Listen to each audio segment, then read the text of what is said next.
ఏడవ శనివారం వచ్చేసిందండి. అప్పుడే ఏడవ శనివారం మాది. ఈరోజు స్వామివారికి ఎంతో ఇష్టమైన 7 శనివారాల వ్రతంలో ఏడవ శనివారం వచ్చేసింది. వడ్డీ కాసుల వాడు కనుక ఇంకొక వారం ఉంటుందండి. అది వడ్డీగా ఆయనకి ఇంకొక వారం పూజ కంపల్సరీ చేయాల్సింది. కాబట్టి వడ్డీ కాసుల వాడికి అసలు కంటే వడ్డీ బాగా ఇష్టమండి. కాబట్టి ఇంకొక వారం ఆయనకు వడ్డీలాగా ఇంకొక వారం శనివారం చేయాలి.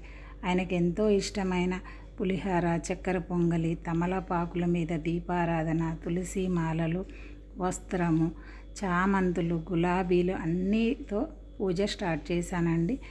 పిండి ప్రమిదలతో ఆయనకి నామాలు దిద్ది, పిండి ప్రమిదల మీద నామాలతో గోవింద గోవింద అంటూ నామాలు దిద్దుకొని అక్కడ పిండి ప్రమిదల్లో నెయ్యి పోసి ఒత్తులు వేసి రెడీ చేసుకొని పెట్టుకున్నానండి. స్వామివారి ఫోటోకి పూలదండ అలంకరించుకొని తులసి మాల అలంకరించుకున్న అనంతరం ఏకహారతితో దీపారాధన చేసి స్వామివారికి నైవేద్యం సమర్పించి హారతులు ఇచ్చేసి స్వామివారికి గోవింద గోవింద ఏడుకొండలవాడ వెంకటరమణ గోవింద అంటూ నామాలు చెప్తూ స్వామివారిని పూజిస్తే ఆ కోరిక మనకు నెరవేరుతుందని మా నమ్మకం అండి.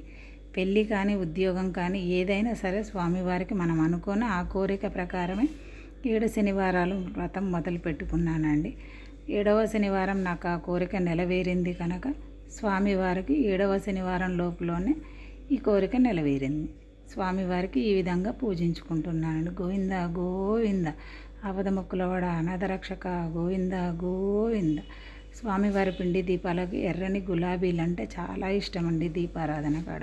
కాబట్టి దీపారాధనకి ఎర్రని పూలతో గులాబీలతో అలంకరిస్తున్నాను. స్వామివారికి గోవింద గోవింద గోవింద గోవింద ఏడుకొండలవాడ వెంకటరమణ గోవింద గోవింద ఏకహారతితో దీపారాధన చేస్తున్నాను.